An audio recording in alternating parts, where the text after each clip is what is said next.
to the Cosplay Stitch and Seam. I'm Vfire. And I'm David. That was like a little blah, blah, blah, blah in there. Yeah, I was trying to go for that, like, Boss Nass from Star Wars Episode 1, because it's like the 25-year whatever. Oh my gosh. And he does that thing, but it's hard to do with headphones and glasses. Yeah. Those kind of fly off. We are down a Panin. Panin is out taking care of some personal stuff, or as I like to say, they are out on assignment. They sure are. They sure are. I love it. Out on assignment. Yeah. So do our normal do thingy. Yeah. So you can message us or contact us through cosplaystitchandseam@gmail.com, or go to the website and fill out our contact forms at cosplaystitchandseam.com, or go to the Facebook page. While you're on the Facebook page, tell us what you're working on, or share your best Boss Nass. See, the problem is that when I only have one of you to work off of, I feel so unhinged. Like I've gotta pick up the slack for the person that's not here. It's so like... I'm just like nothing but energy. I am glad, because my energy's low. Yeah. While you're on the internet and you want to hang out with all of our cool, amazing people, join our Work in Progress Wednesdays. If you're not a big fan of Facebook, we have a Discord. You can even just ask us on the Facebook page or go to our website. There is a permalink right there for our Cosplay Stitch forum Discord thingy. It's always popping, it's always moving, but it's never too fast. It's hard to lose track of the conversation or anything along those lines. Got a really nice pace. I love it.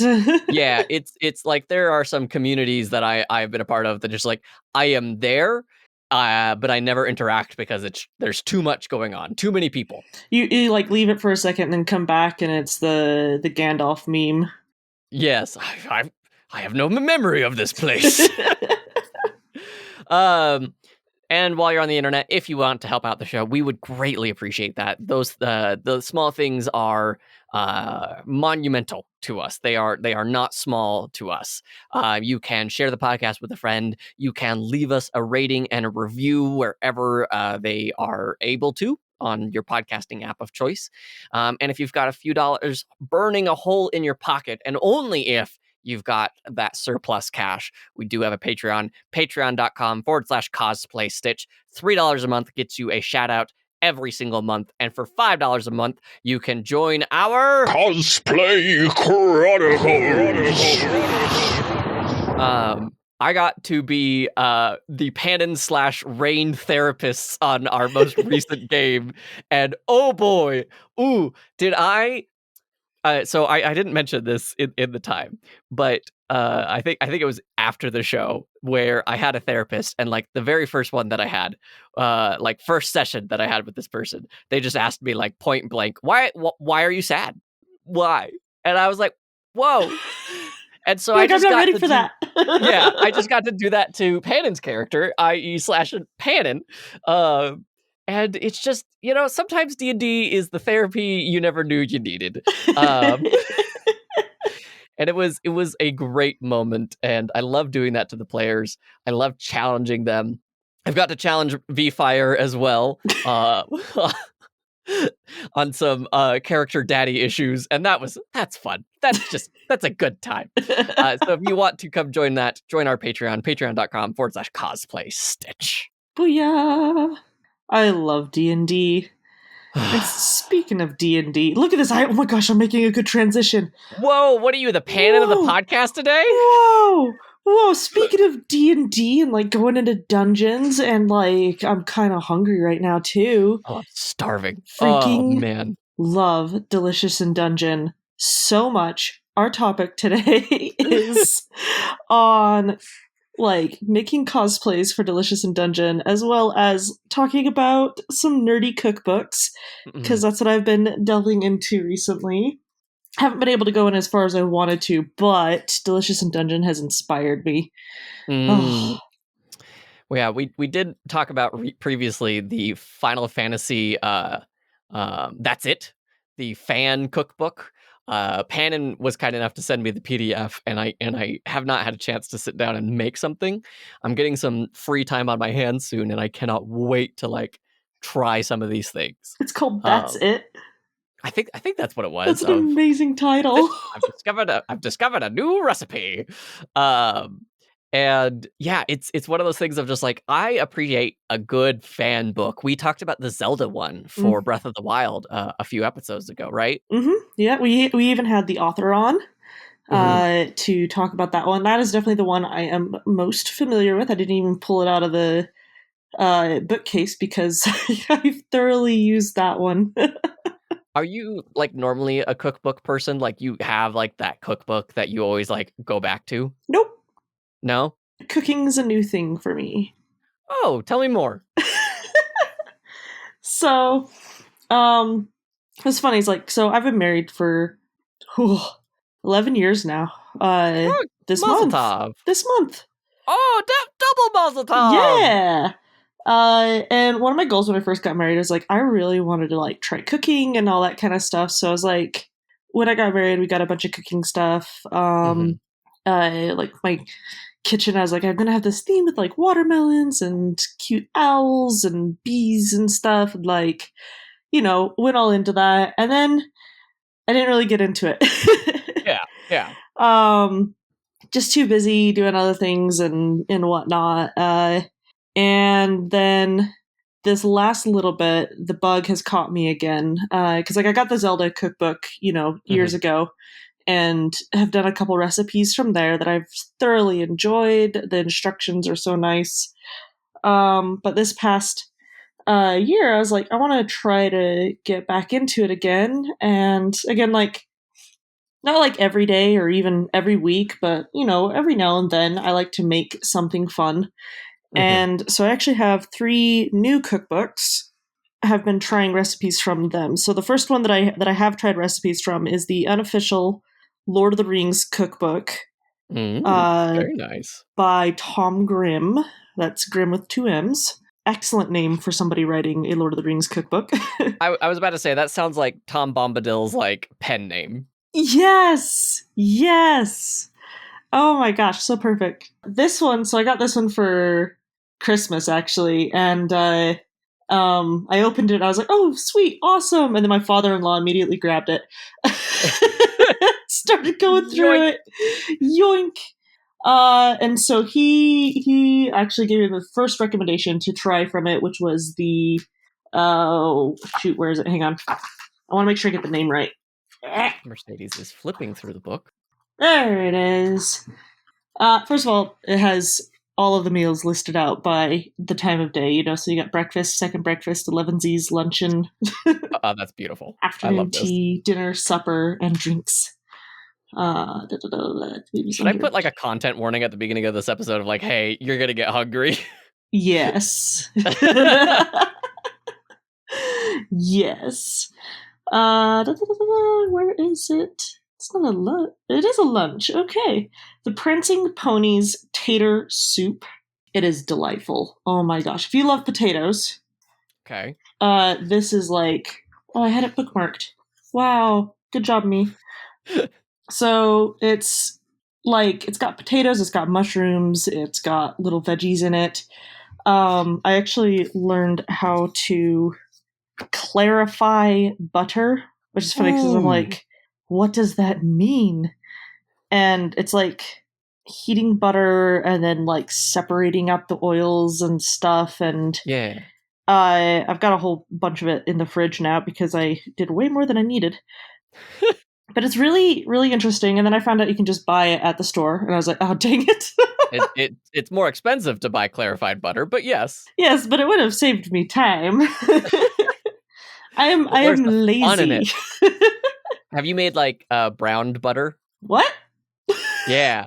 No? So essentially, it's kind of the same process as clarifying butter, right? You just kind of heat it up till it melts down, and you get it to this kind of like caramel color, and you do that for like your baked goods, like your cookies and whatnot, and it really just like sweetens the rest of the experience. Ooh. Oh my goodness. Yeah, browning butter, totally a thing that like more people should be doing because Oh boy, is that delicious. All right. For clarifying the butter, I actually have my from when I first got married, I got these little cards that have watermelons on them, recipe cards. Ooh. So that actually has my clarifying butter process on it so that I can reference it again later. Nice. Ooh, that's smart. I love that. Yeah, I am a forgetful person. But yeah, that was really cool. I also made, what was the other thing in here? It's a roux. Have you ever made a roux? Yeah, it's flour and milk and heat. Yeah, I didn't know that.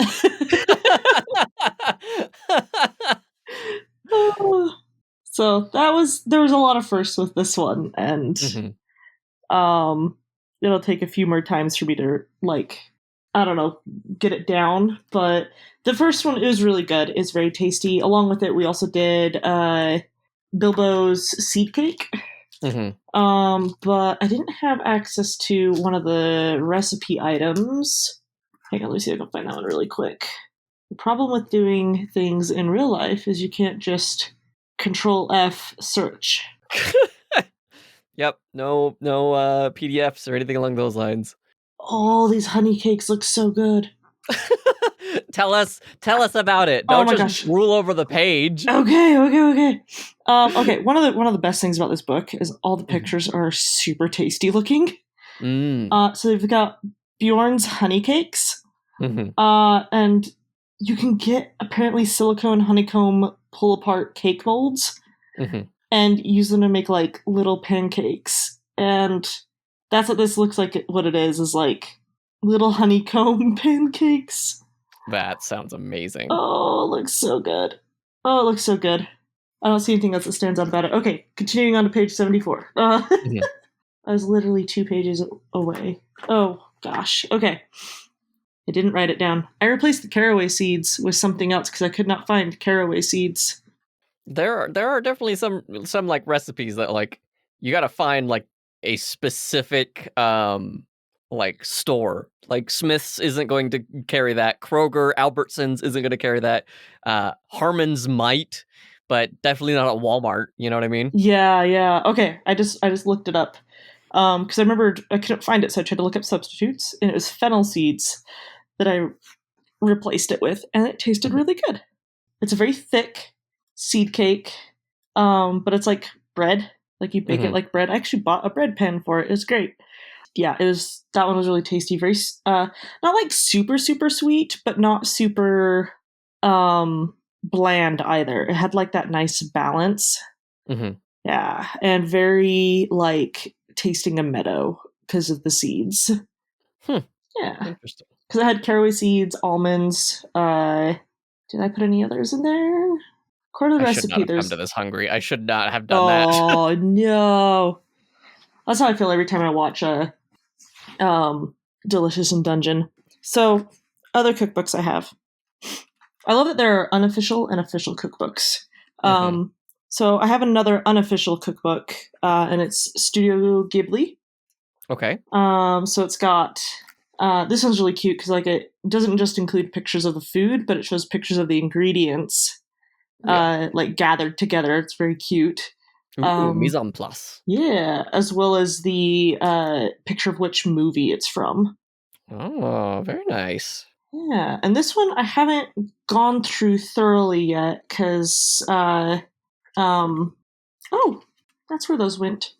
Sorry. Oh my gosh, Mercedes, come back to us. I'm focusing. I just found my pictures with the voice of Darkwing Duck. That's all. Okay. They were in my book.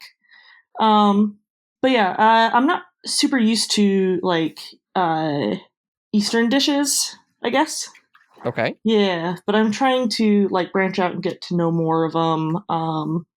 And so this one I haven't opened up and like made anything from yet, but I have looked at it and been like, ooh, that looks really tasty. And again, Ghibli food like always looks so tasty when they animate it. Like, oh yeah, the only thing that's come close to that for me has been Delicious in Dungeon. But yeah, I'm trying to look through see if anything super stands out right away. Howl's Bacon and Eggs from Howl's Moving Castle. So it's like a folded omelet with the like bacon in the middle. Mm-hmm. And bread apparently. Oh my gosh, maybe I will try this one. Fire, come back to us. Come back. No, it looks so tasty. Oh my gosh. Okay, I'm looking at they have pictures for all of the steps too in this one.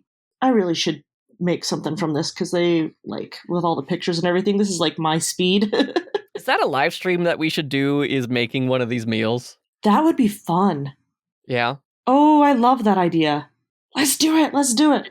Yeah, we'll definitely get offline. Let us know in the Discord if that's something that you guys would be interested in. You would like to tune in for us failing to cook something. Yes. An attempt will be made. An attempt is a good word for it, for sure.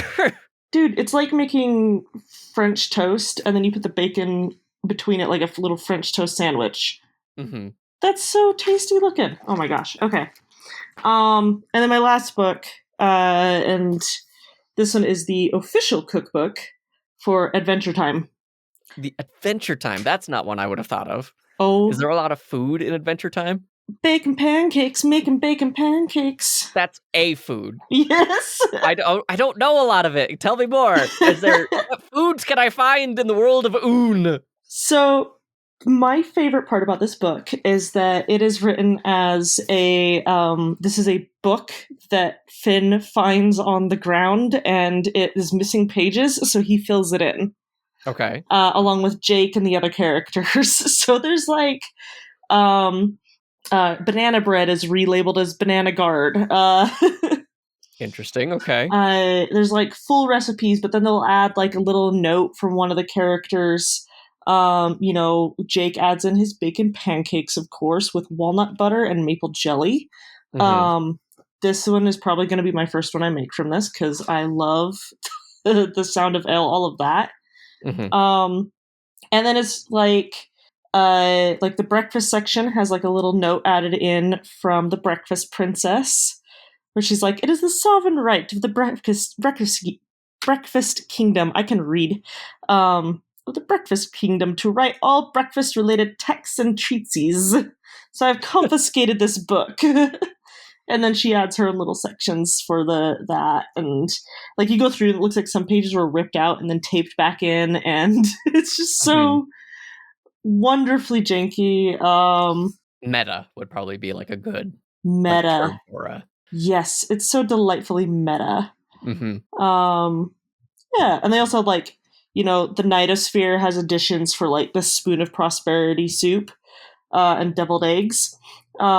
He says, instead of things, just add bones of any kind. Add red-skinned eggs from devil birds. Nightosphere dirt spite and a shameful whisper. And a shameful whisper. Goodness. This one just like is just super fun, and it has a wide variety of foods in it. Mm-hmm. This one has recipes by Jordan Grosser, text by Christopher Hastings, and photography by Andrea Lowe. Mm-hmm. Yeah, it's lots of credit on that. Yeah, it's got also Ooze famous apple pie. Famous apple pie, sorry. Not Ooze, but Tree Trunks, her apple pie. Mm-hmm. The recipe's in here. That's gonna be good. Do I know that? All I know about Tree Trunks is that she's very upsetting to listen to. I love Tree Trunks. Yeah, that makes sense for you. She's got the best apple pie though. Oh my gosh. Is it worth it? I don't think it is. They have Lady Radicorn Bunt Cake. There's also the Finn Cakes. There's Finn Cakes in Adventure Time. They're like little cupcakes made out of his face. You make this sound like I know what this is. I have no idea what you're talking about. You are speaking pig Latin to me. Have you not watched Adventure Time? No! I have not watched Adventure Time! Well, now I feel embarrassed. I have seen a few episodes. I've got like into season 2, and I'm just like, it's almost too strange for me to be able to like really dive into it. That's fair. There's so little continuity and growth in those 2 seasons that I watched that I was just kind of like, like Tree Trunks. I remember Tree Trunks because of how upsetting Tree Trunks was. And she's old and, the ooh version of sexy. Is that what that was? Yes. She's very confident in herself, okay? Okay. Oh. You know what? All right. Yeah. Okay. Let's talk about Dungeon Meshi. Dungeon Meshi or Delicious in Dungeon with my boy ProZD in it as Senshi. If you were to do a cosplay, because I gotta get away from this. Apparently, You're good. We can do that. what cosplay would you want to do? Laos. Yeah, that Laos. However you say his name. The big dumb guy energy of just pure himbo. Pure himbo. I love everything about him. His hyperfixation on monsters and his just like pure nerdiness about them. His little secret sword. He's great.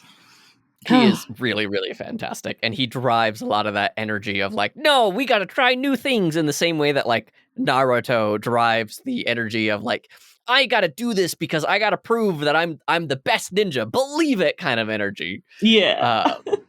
But at the same time, you have Senshi who is sitting there like, no, I got to take care of my kids. I got to take care of my babies. Yeah, he's got to take care of the young children. Yes, even though they are all older than he is, probably, except for Laos. I love, and it's a small thing, but I love how they have combined terminology of like what we would know for like D&D stuff, right? Like we would know, we know like halflings or hobbits, but they have them as like half-foots and tall men and elves which are tall men but with pointy ears, and just like it's such a great combination of the way that we understand it and challenging that as well, allowing us to kind of like, okay, this is something that I'm familiar with, like kobolds. They have kobolds, but they're dog people. And I love that. I love that so much. Well, that's because that's what they originally were. Were they really dogs? Yeah, the original kobold was more dog-like than lizard-like. And in Japan, it continued on being dog-like, but in the West, they started to take on more of a lizard-like look in D&D. So, yeah. They were dog-like in 2nd edition. They were draconic-like in 3rd edition. There you go. After Meepo, there was no turning back. I have no idea what Meepo is, and I'm scared to Google that. Please don't Google that. I don't know what that is. I'll be. It's all good. It's all good. Yeah.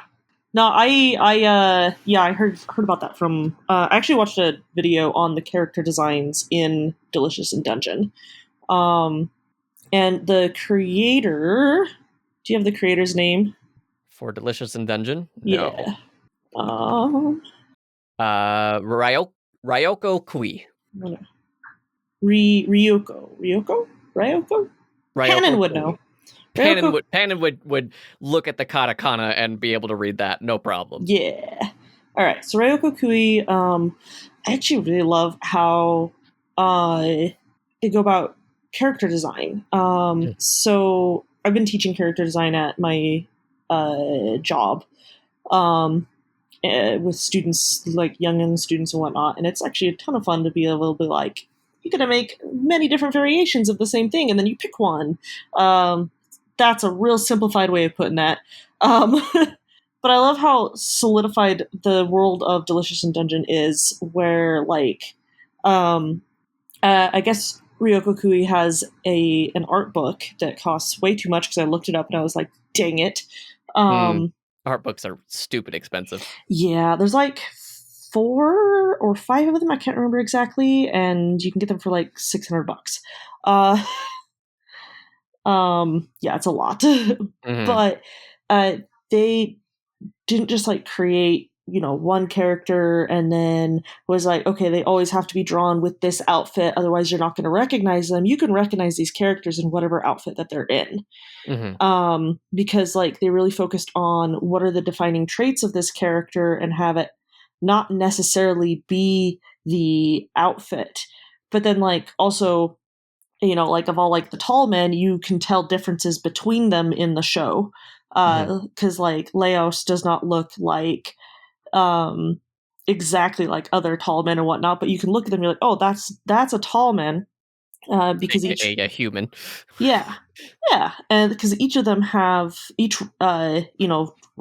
race, I put that in quotes, has their own defining characteristics. And so you can immediately identify that's a gnome, that's a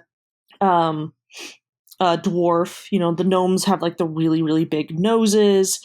Dwarves have smaller noses, even though they kind of have similar body builds. But the dwarves tend to, err on the side of being a lot bigger. There's a lot of body representation. Senshi gets the sexiest poses in the whole show.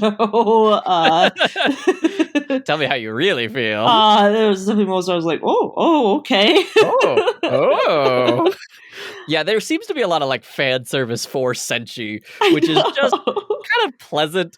That like there's just this kind of like, nah, it's a short king who feeds people. What's hotter than that? Oh, a little fan service posing as he's washing his beard for the first time ever, or some nonsense like that. Yeah, it's like, why not? But like their characters, like and how they fight and whatnot, is also pulled into their designs. Like, Laos wears, thick, heavy armor because he had a history where he got stabbed through while wearing light armor.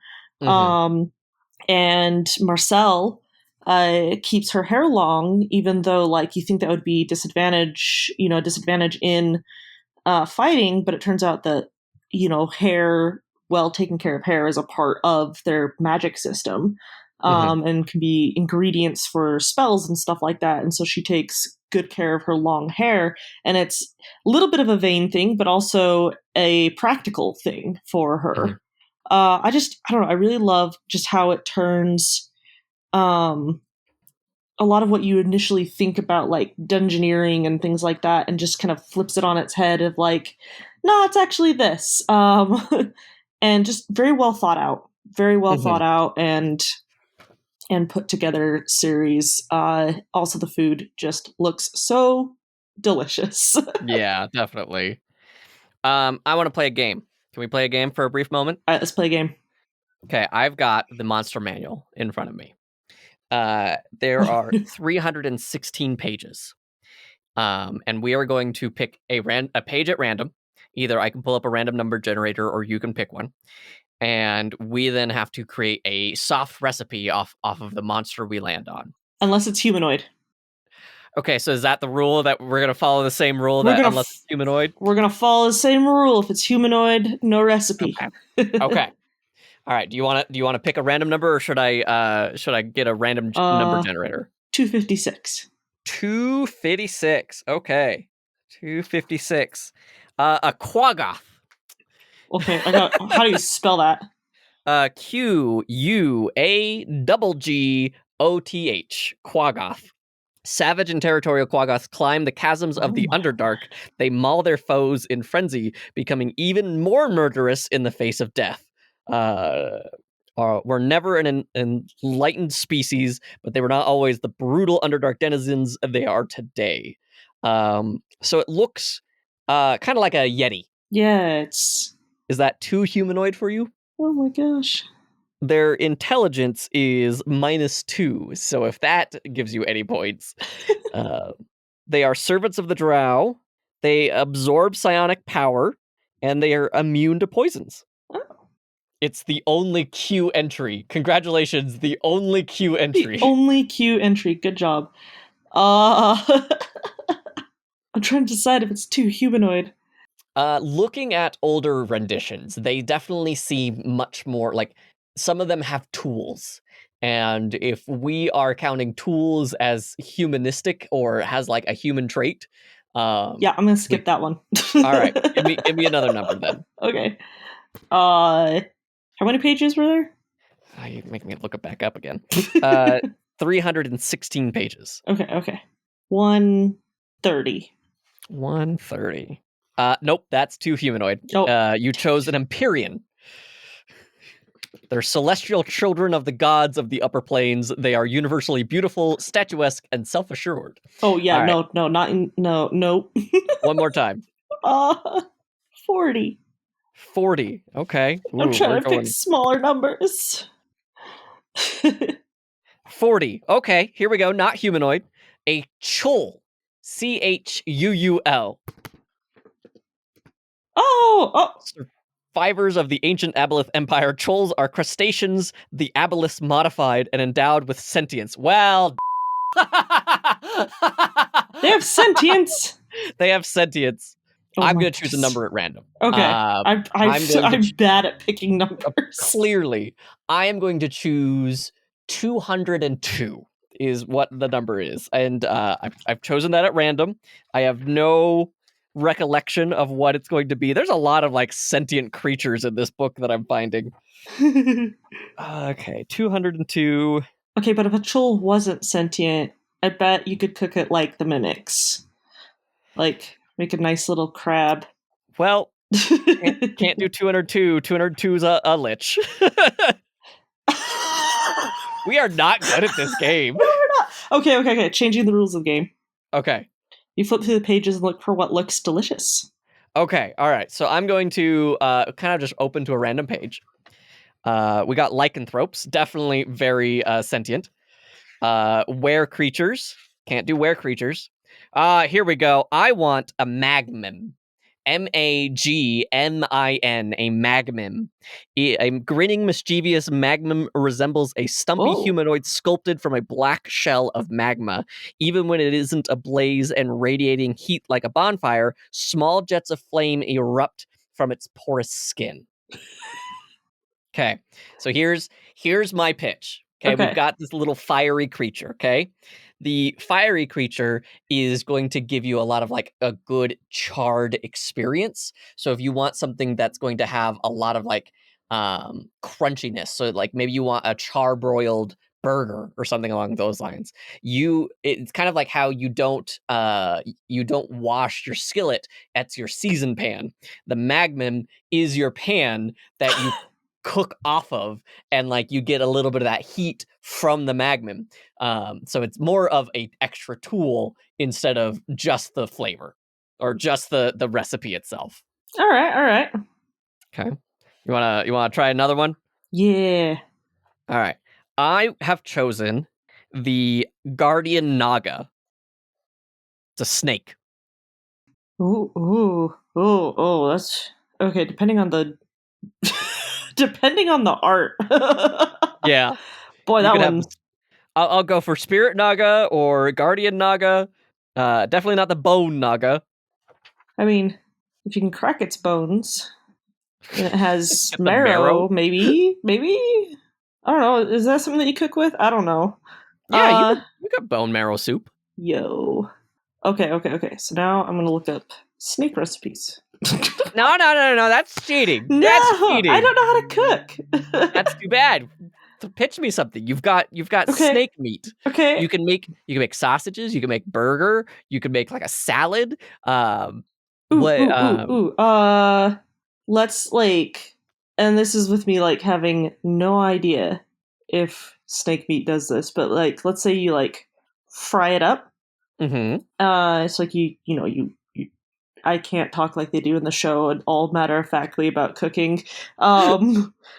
And you crumble it over a salad. Ooh, okay. So you kind of like do bacon bits kind of thing with it. Yeah. Yeah. I like that. I like that idea a lot of just kind of like you have a bacon bits. So in the truest fashion, and I'll do my best Naga pro CD voice. Oh wait, that sounds terrible. Finally chop your naga into bite-sized pieces. Fry that over your magmim creature. Allow to come to a crisp texture.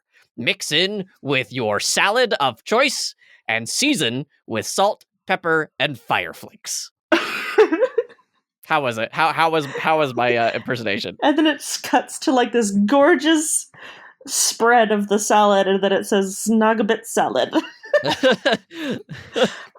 No, that was perfect. You did good. Thank you. Oh my Uh, gosh, that's amazing. I'm now looking through like the recipe book and seeing like what else would be really good. Hag soup would probably be amazing. Hags are humanoid too. You can't win everything, okay? Ooh, hook horrors. Hook horrors. Horror. 5e. Hook horror. I bet you anything Oh that my it's word. like crab meat that tastes like chicken. Because they're like... Yeah, they was talking about like the taste of them. Uh-huh. So you've got this crab meat that tastes like chicken, probably needs to be cooked like chicken. So if we have like a hook horror soup, let's do like a chickadoodle soup but with hook horror meat. And instead of like carrots and broccoli, we do like more mushrooms and more savory, so we get a little bit more like potato in there. And add like a beef broth to a little extra flavor on the profile. Hang on. And they come in packs, so you're never gonna run out.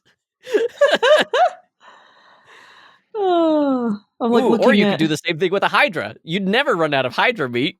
Ooh, oh my gosh, you never run out of Hydra meat. That's hilarious. Just keeps going. Oh my goodness. I'm now just like scrolling through my book of like... Yeah, I'm trying to look up plant like monsters.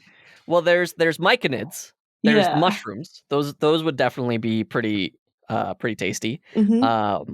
I bet you anything a rust monster would probably taste good. A rust monster. Yeah, it looks like a flea. It looks like a giant flea. Ooh, ew. Oh my gosh.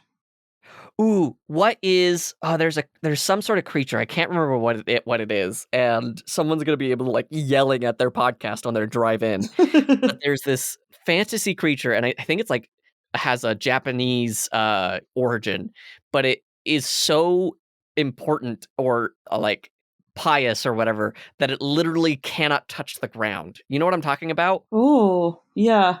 No. Give me a second. I'm googling as fast as I can. Google as fast as you can. Now I'm starting to find things that like Dr. Steggy would tell us more about as far as like horse stuff.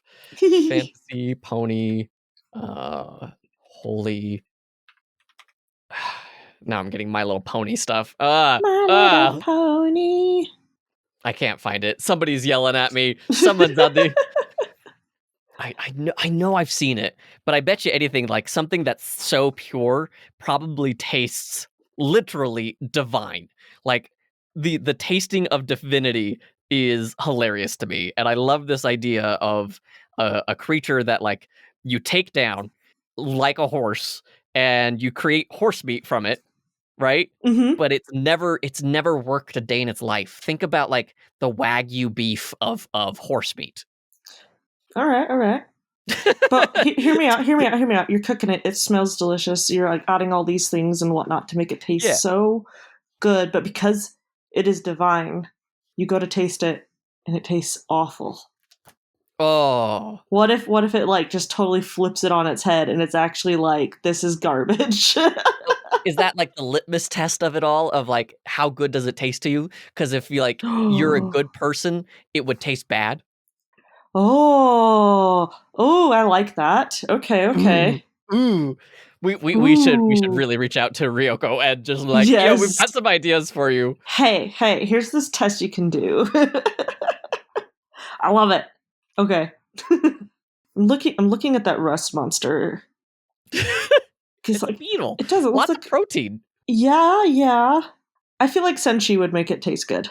Oh, of course. Yeah. Senshi would probably be like, all right, what we're going to do is pull out its thorax, and from its thorax, we will take the hind meat here. This hind meat is not poisonous, and it's been seasoned with iron, so it's very good for you. Because it's a rust monster. And it would help them when they have blood loss. There we go. Yeah, exactly. Because of all the iron in it. Yeah. It probably would restore your mana as well. Yeah. I loved the Restore Mana episode. I don't want to spoil for people, but I'm like, that was a good episode. Very good. Do you think that, like, sorry, there was a sad cat meowing and I couldn't hear it. Felt like I was concerned for a moment. Oh. Do you think like there's this like increase in like appetizing food dishes because we're in such a place where we are in a constant fast food like mindset, right? Where we have just this like focus on just eat, get it taken care of, and like we kind of appreciate these animes like Food Wars and Dungeon Meshi, and so on and so forth. If we just like, have this opportunity to like kind of slow down and appreciate the good food. What was the question part of that? Do you think that these like food animes and stuff is just because like we haven't had a chance to like savor food? We're just always on the go. You know what? Yes. I feel that on a huge level. Because, like, I've got, these 4 nerdy cookbooks now, and I don't have time to actually cook from them. They're fun to look through. And I want to cook from them, but I think, like, yeah, these shows and whatnot, like, help inspire that, because, yeah, every day we're just, like, going fast, having to get fast food, get to work, quickly grab a grab and go thing, throw it in the microwave. And those times where we are able to slow down and like have a home cooked meal with a family or friends, or however it is that you're going about it, even if it's just you sitting down to do it, those are like really special moments for people. And having that in a show, just kind of shows that like these are important parts of these people's lives. It's a cultural thing all the way to like, I think there's a lot to be said there. I especially love it with Delicious in Dungeon because, a lot of times when I'm playing D&D and, things like that, we'll talk about food. Even in our game with the Cosplay Chronicles, we'll talk about like what Grandmama makes, and even like the quick foods at like the conventions and whatnot. But like my friends that all play with we've got a decent sized group that we play with, we'll make full like meals sometimes to eat while we play, or like describing the food as part of the experience. It's like, even though it's like, oh, we're playing and we're sitting here eating chips and dip, but we're talking about eating like high fantasy food. And yeah, I think it's food's a part of the human experience. There we go. Yeah, and I think that's one of those things of like, no matter your culture, there's always tradition around food. You know what I mean? Yeah. Like, not everywhere celebrates Thanksgiving, but here in the States, that's so very important, is to have, like, we have this meal. It's around turkey. It's around mashed potatoes. It's around stupid stuff like that. And we also give it that, like, kind of like honorary thing. It's tradition. And, like, there's so many cultures that you can learn about how do they eat and what does that say about them as well. You know what I mean? Yeah. I also like in Delicious in Dungeon that you have the Eastern group, and they have their own way of cooking that they like showcased in a couple episodes. Yeah. I have not gotten there yet. Yeah. So. Yeah, I was like, you're close to it though. You're close to it. Yeah, I think I've met them on the water. Yeah. Yeah, you're go ahead. Oh yeah, I'm like you're like one episode away. It's not spoilery that they cook something. Oh my gosh. Yeah, they cook something with like cultural ties to where they're from. And it's very cool. I think also like I like how there's consequences as well, because there's a bit where they ate a sea serpent type creature, and they ate it raw, and it's like, oh, congratulations, you now have a parasite. And like, yeah, there's consequences of not preparing your food properly. Freaking Leos. He's just excited, all right? So excited, and should not be doing a lot of things he does. The creature is called a kirin or a kilin, Kirin or Qilin. I knew it was in one of the D&D books. It's in Volo's guide, and it's this like dragon horse creature that is so powerful it cannot touch the ground. It's a legendary hooved chimerical creature that appears in Chinese mythology, so I had that wrong, and is said to appear when the imminent arrival of passing of a sage or illustrious ruler. Qilin are a specific type of the Lin mythological family of one-horned beasts. I feel like killing that to eat it would be a really bad thing to do. You know, in Princess Mononoke, the forest spirit is essentially a kilin, right? Because like if its foot touches the ground, everything heals and like grows, and also like it goes through the life cycle really, really quickly. Yeah, I love that effect. That's a kilin. All right. Yeah, it'd be really bad to kill one of those. Yeah, but think about how tasty it would be. No. That stuff was bad. I'm just like thinking of Princess Mononoke, and I'm like, that was the whole point of the movie, David. No, it was to respect nature, but sometimes you have to allow nature to die. So maybe you just let it free range for a while, and then it's about to go. Let's hurry that process along. Oh my gosh. They never said anything about eating them, okay, Vfire? I don't know what you want from me.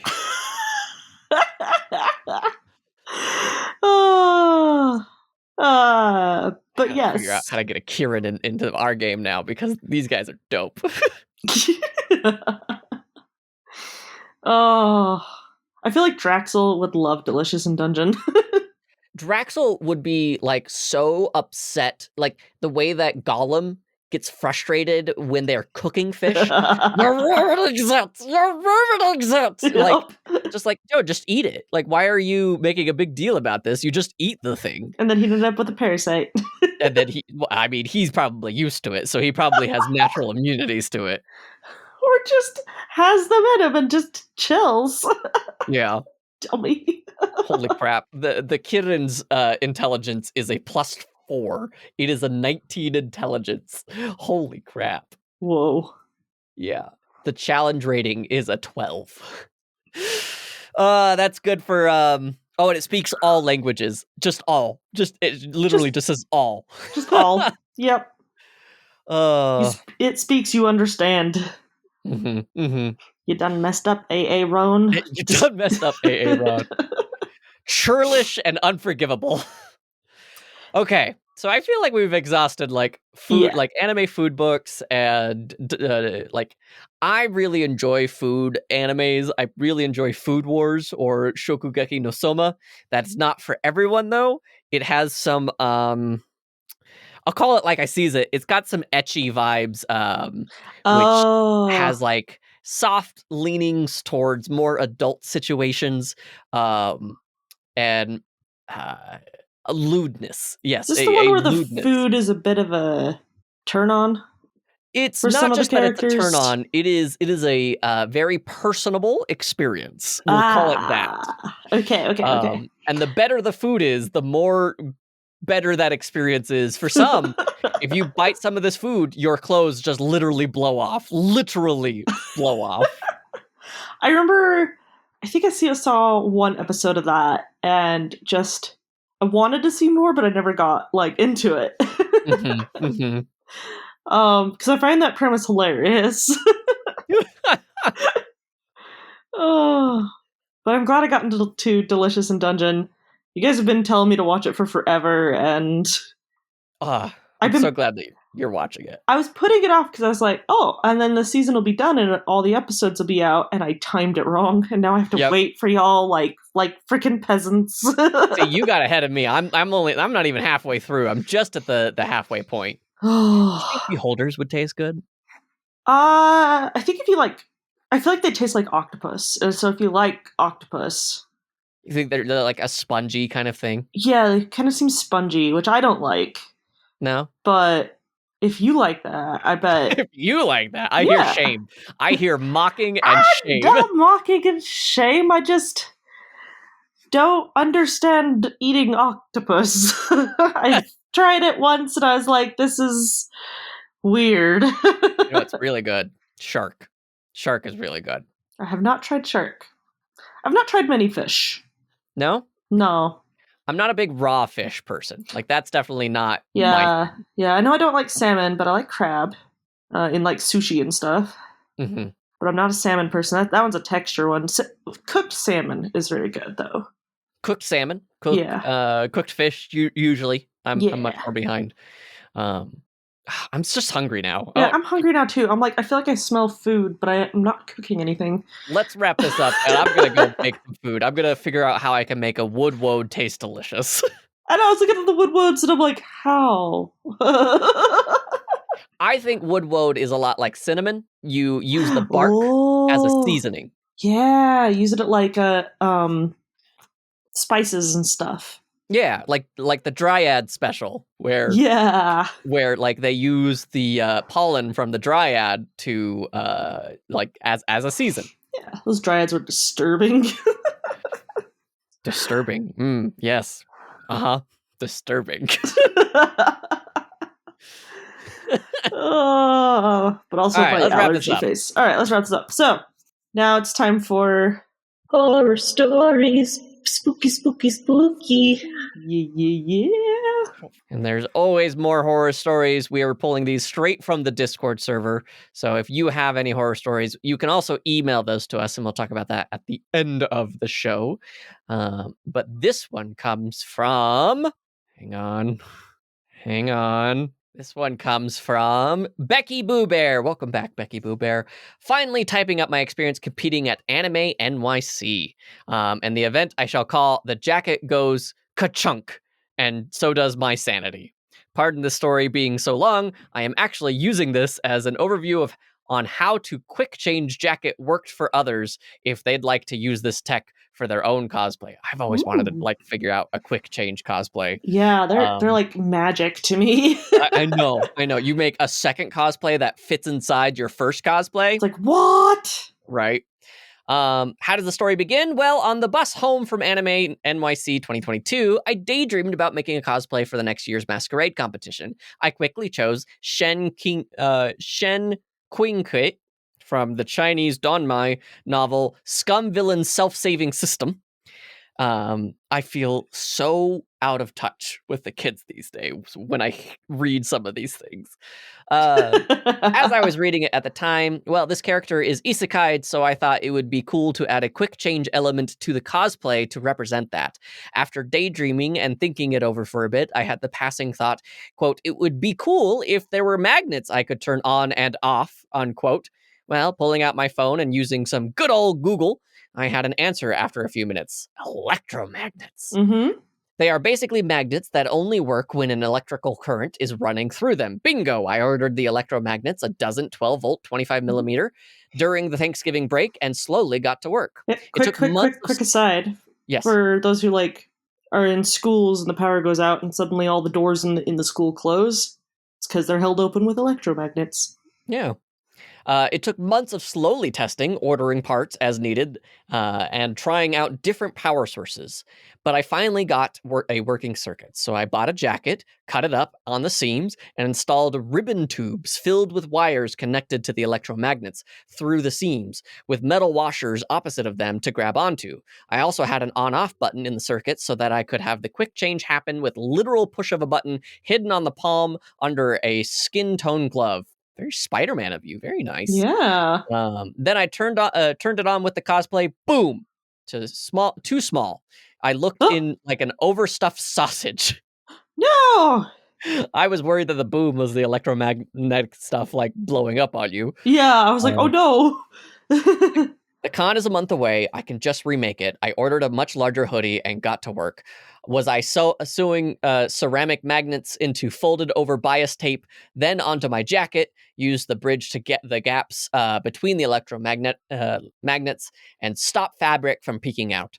Throughout my entire 8-hour train ride Friday morning, and ended up simply gluing some of them in place that night? Maybe.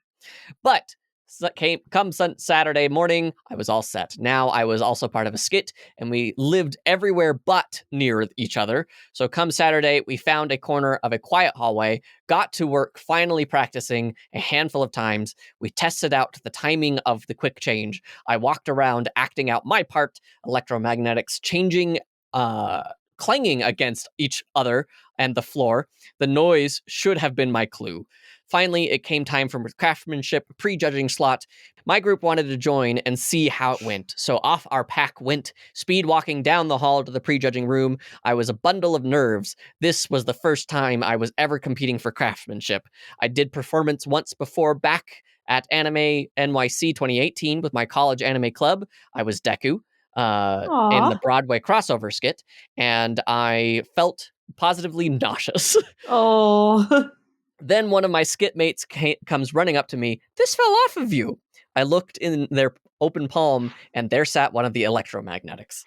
Oh, another skit mate quickly gathered up all of the jacket that was dragging on the ground behind me, carrying it like a bride's train down a church aisle as we started really rushing to the prejudging. Outside the room, I checked into prejudging with the staff seated at the table, throwing my bags into a pile onto the ground stuff. That done, I went to assess the damage with the which electromagnet had fallen off.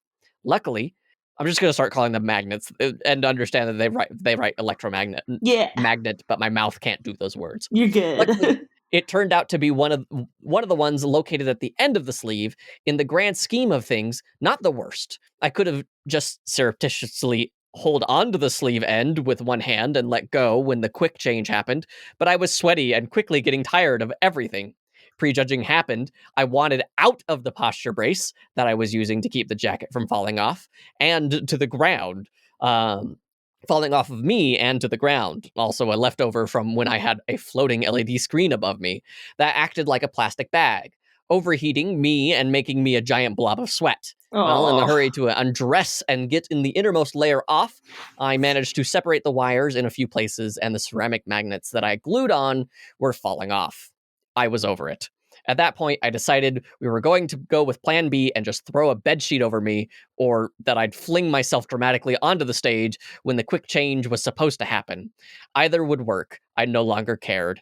I went to the masquerade staff and had them remove the MC's line that mentioned my magnet jacket. I threw it into a bag and dropped it off at the storage room for competitors. I was sad it didn't work, but I also was so overwhelmed with the weight was off my back. Everyone in my skit was just so tired at that point. We found a space against the wall in the basement hallway and just sat. We sat there for an hour, just recovering. I calmed down, and after an hour or so, I decided I wanted to at least see if the jacket was fixable. Grabbing the bag from the storage, I returned to my group's little hideout and got to work. The magnet was beyond saving, but luckily I had packed electrical tape and could fix where the wires separated. I re-sewed the ceramic magnets into place along with those I had simply glued in desperation, and after a couple of hours, it was passable. Pretty? No, but passable. I didn't get to re-add the magnet line to the MC introduction, which I'm still a bit sad about, but the quick change worked. My group ended up winning Best Beginner Performance, and we're already working on our next skit for Anime 2024. But I think that the experience was solidified my choice not to do the craftsmanship aspect of competition. The performance aspect is stressful enough as it is. That's a mood. Wow. What a story. That's really cool. I am actually like super curious to like see how they put that all together, because that's really cool. Yeah, definitely. That is super, super cool. Like, it sounds daunting and overwhelming, but I am here for it. Me too. If you guys want to share your horror stories or happy stories around cosplay, you can email us at cosplaystitchandseam@gmail.com, or go to the website cosplaystitchandseam.com and fill out the contact form, or Go to the Facebook page. Tell us what you're working on while you're there. Don't just tell us the horror stories. Tell us the happy stories. Tell us the good stories. We want to hear it all. And we love hearing from you guys. It makes my day when I get to see like this awesome community communicating with each other, asking each other, challenging each other's like mindset of like, no, you can do this. And you guys are the best. And if you're on the internet and you want to help out the show, we also have our Discord. Let us know what you want us to talk about next time. We love topic suggestions on our Discord server. And also we have a Patreon, patreon.com/cosplaystitch. And some of the amazing people that we need to thank are featuring Rain Mice, Misty Lee, Jack S, Cynthia Eve Cosplay, Starfetcher, Troft Cos, Lydia, Yggdrasil, Dr. Steggy, Cynics, Jazzy Kofed, Jaguar Quid, Glorious Shoe, and Silver Deeds. Yeah. Thanks as always. Thanks as always. Oh, thanks to Macy Roberts for music, and to David for the awesome editing. Tell me about your awesome podcast, David. How are those going? I believe at this point in time, the last voice is done. At the time of the recording, I only have 2 episodes to edit left. So based on when this is coming out, Last Voice Season 3 is completely bingeable. And if you are not listened and caught up, some big stuff has happened. Lore drops, reveals, things that you may have thought were obvious are now like plain and simple. Time to binge. Yeah, time to binge. It's a perfect time for it. Comic Trades Monthly is also one of my favorite things that I'm doing right now. Our last book that we read is Solo Leveling. We read the manhwa, Volume 1, and it's exactly like the anime. So if you've watched the anime for the first like 2 or 3 episodes, you know what we're talking about. So why don't you head on over there, tell us what you're thinking. We would love to hear about it. I've never heard of this one. You've never heard of Solo Leveling? I've not. Okay, all right. It's 12 episodes, and it's like an isekai light, but it's not isekai. These gates open up, and like fantasy creatures come out of it, and modern weapons don't do anything against them. But at the same time that these gates open up, a select few of people get like superpowers essentially, and they go in and they're like, all right, cool. Only these superpowered people are able to kill off these fantasy creatures. And so they go into the gates to make sure nothing comes out. And one guy almost dies in one and wakes up with like superpowers to a degree that no one has ever seen before. Ooh. So that's like something I might enjoy because I love reading an omniscient reader. Yeah. So it's 12 episodes and you will love it. I'm confident you will love it. Excellent. So that's it. Yep. That is what we would call a wrap. That's a wrap. We did it. We made it to the end. We did. I'm starving. Let us celebrate. And when I thought about Panda not being in here, I thought I was in a real pickle. I'm like trying to think of a freaking pun, and you keep coming up with them. And I hope you are not as hungry as I am, but I am super hungry right now. And maybe your soup doesn't turn out so good. Just remember, donut give up. Okay. Bye, guys. I need to give up donuts now.